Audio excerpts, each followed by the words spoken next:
I came across this on Nerd Stash, okay? 4 frustrating parts about Honkai Star Rail. I saw the titles of what the 4 things are, but I didn't read the descriptions because I wanted to sit here and I was like, ooh, this would be good to go over with stream and talk about it and, you know, give my opinion on stuff. So I get it. Every single game, you're going to have some kind of a frustration. It doesn't matter what game it is. There's going to be frustrations no matter what game it is. People complain about Elden Ring. People complain about Sekiro. People complain about Call of Duty. People complain about Star Rail. People complain about Genshin. People complain about every single game out there has a complaint. There are frustrating parts about Honkai Star Rail, but maybe your frustrations are because of your personality. Maybe, I don't know. 4 frustrating parts about Honkai Star Rail. All right, so we're gonna read this together. Whether you're familiar with Genshin Impact, Honkai Star Rail has been a delight for many to play. Yes, it has. It has been for me. It seems hoyoverse listened to the complaints about Genshin and corrected them in Honkai Star Rail.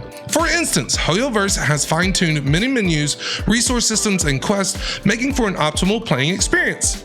I agree. With each Honkai Star Rail update releasing exciting new content, now is a great time to be a hoyoverse fan. However, despite its positive qualities, Honkai Star Rail is far from a perfect game. Nobody said it was perfect. Nobody is saying that Honkai Star Rail is perfect. No one has said that. I haven't seen a single person say Star Rail is a perfect game. It's a great game. Do I think it's perfect? No, it's not perfect, but it is a fantastic game. Fantastic. Here are 5 frustrating parts. Wait, here are 5 frustrating parts? Your title says 4. Is he unable to count? Is this person unable to count? Here are 5 frustrating parts of Honkai Star Rail that can ruin one's trailblazing experience. But the title of your article is 4 frustrating parts about Honkai Star Rail. I think that says everything that we need to know about whoever wrote this. Ryan Klaus. Ryan. 1, 2, 3, 4, 5. 4 frustrating parts about Honkai Star Rail, but there's 5 frustrating. Proofreading is a good thing. 4, fighting the wrong type? Forming creative and inventive parties in the gacha games of Genshin Impact and Honkai Star Rail is something many players enjoy. We love the idea of monotype or near monotype party that focuses on having one element. No, we don't. No, we don't.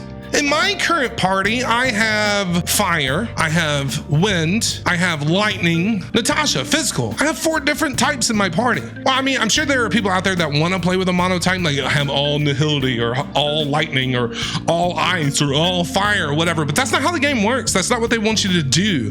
That's not how the game is built. However, it can be difficult to level more than one main party. No crap, especially when players are starting. Dude's hurting my brain. Dude is hurting my brain. It's not supposed to be easy. Both of these situations can lead to encounters where players lack the correct element to deal with a certain foe. That's why you have a DPS, that no matter what element that enemy is, your DPS can handle it. Like my Kafka, my DPS, it doesn't matter what element that enemy is, she's gonna do major damage. So you don't, if you have a strong DPS, you don't need, this person. I can't. He's already hurting my brain. We're only on the first one. This can be an extremely frustrating scenario due to the amount of extra time fights will take.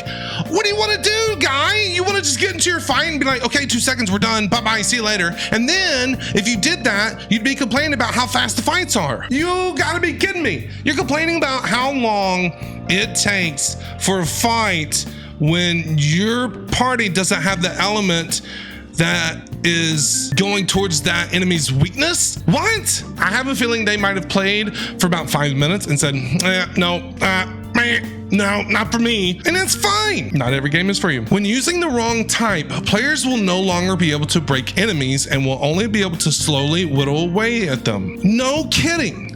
There's different enemies and different weaknesses. There's a ton. What do you expect, guy? There are solutions to this problem. Oh, he's got solutions. Ensuring to level a diverse group of characters will help you avoid this frustrating scenario. That's what the game wants you to do. That is what the game wants you to do. It wants you to level up a variety of characters so you can break an enemy's weakness. That's what the game wants you to do. It wants you to level up a variety of characters, not just one single element of characters. It wants you to do a party of different elements. That's what the game wants. Number 3, some Honkai Star Rail enemies and bosses can lead to frustrating fights. $20 says he never played Elden Ring. $20, I bet money he never fought Melania in Elden Ring. I bet money. Bet money. What do you gotta say? Another frustrating element from Honkai Star Rail can come from certain enemies. While many of the encounters seem reasonably balanced, a few are much harder than they appear to be. Those are called bosses. They're supposed to be harder. They're supposed to be a little bit more difficult. They have different mechanics.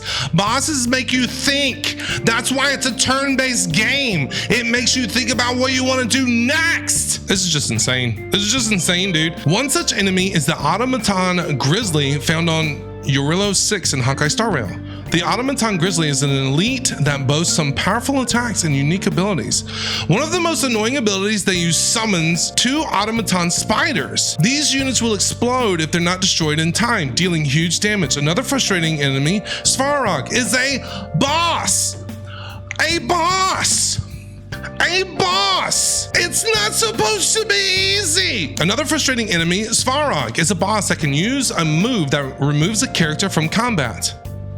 Yes, it's one of his special mechanics. If the character isn't rescued in time, with the player only using 3 characters now, the captured character will be one-shot. Then level up your characters, dude.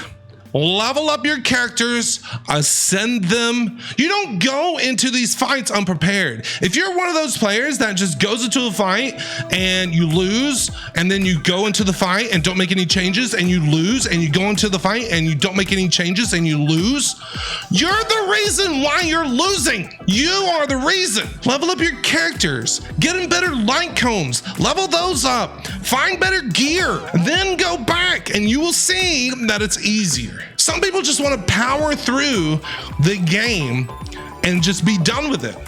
No, that's not what the game wants you to do. To help ease frustration, adapting to these special moves is a key strategy. Keyword, strategy.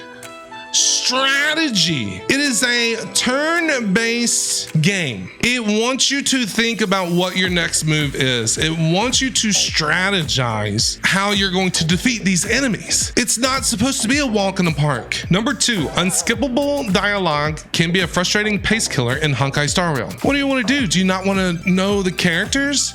Do you not want to get to know them? Do you not want to know their story? Do you just want to brute force the game and just go through it and be like, haha, I'm done, I win? Like Genshin Impact, Honkai Star Rail features a frustrating amount of unskippable dialogue. While this amount of story is great for the game's quality overall, there are times when you might want to get to the gameplay.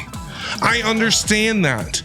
But do you not want to get to know the characters? Do you not want to get to know their story? Do you not want to connect with the characters? Like, do you not want to sit there and be like, oh, I really love this character and this is the reason why? Especially for less important side content. I agree with that. With the side quests or the little adventure missions that it sends you on, I do those offline and I literally fast forward through all the text. I fast forward as fast as I can and click through all the text. I agree with that. But I feel like if you're doing the companion missions or the Trailblaze missions, that dialogue is important. That dialogue is the most important because it gives you the backstory of the characters and it tells the story of the game. Many quests boil down to clicking through a lot of text, doing an objective, and repeating. I understand that.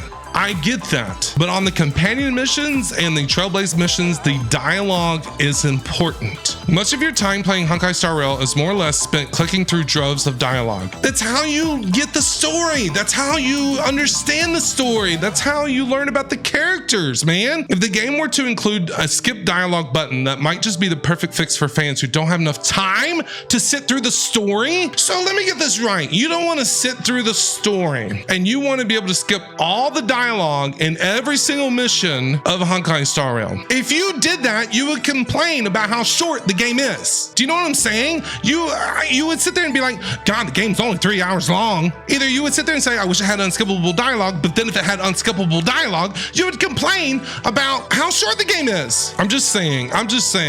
Okay, look, I skip the dialogue in the adventure missions, but then when it comes to the companion missions and the Trailblaze missions, I don't skip the dialogue because I want to learn more about the story. I want to learn about the characters. I want to feel a connection to the game. This guy just wants to bum rush through the game and not care about any of the characters or the story. And then when you finish it in 3 hours, they're gonna be like, well, this is a short game. Number 1, leveling light cones is more tedious than Genshin Impact. I don't think it is at all. I don't think it is. You have superimpose and you can level them up. I don't see how that's complicated. The most frustrating thing in Honkai Star Rail is leveling light cones.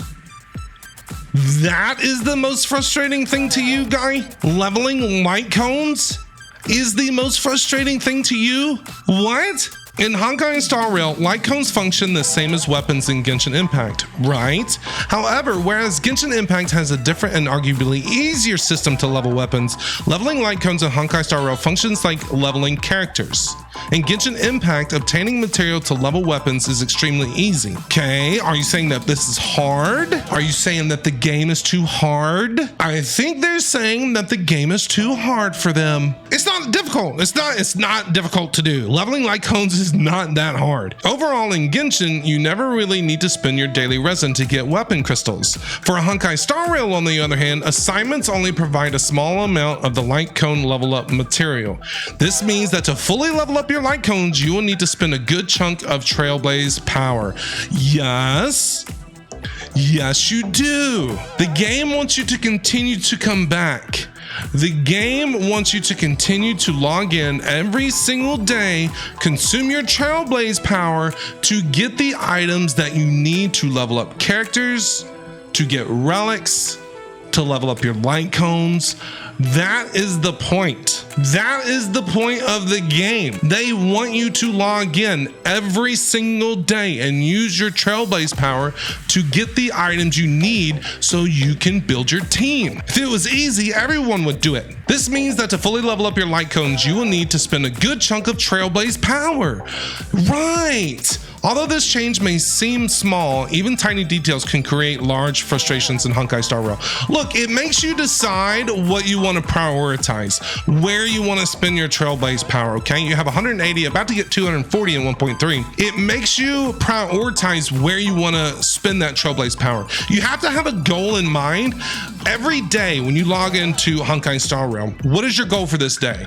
What do you want to do for this day? And that's what you spend your Trailblaze power on. That is it. That is it. If you run out of Trailblaze power, there's always fuel that you can use, but apparently you only played for a couple of hours because you wanted to skip through all the dialogue and wanted it to be a short game, and then you would have complained that it was a short game. I feel like this person played through the intro of the game and then said, meh, no, these are my complaints about the game. Dude, play through the game. Play through it. Have fun with it. Games are supposed to be fun. Games are supposed to get you involved and invested into the story.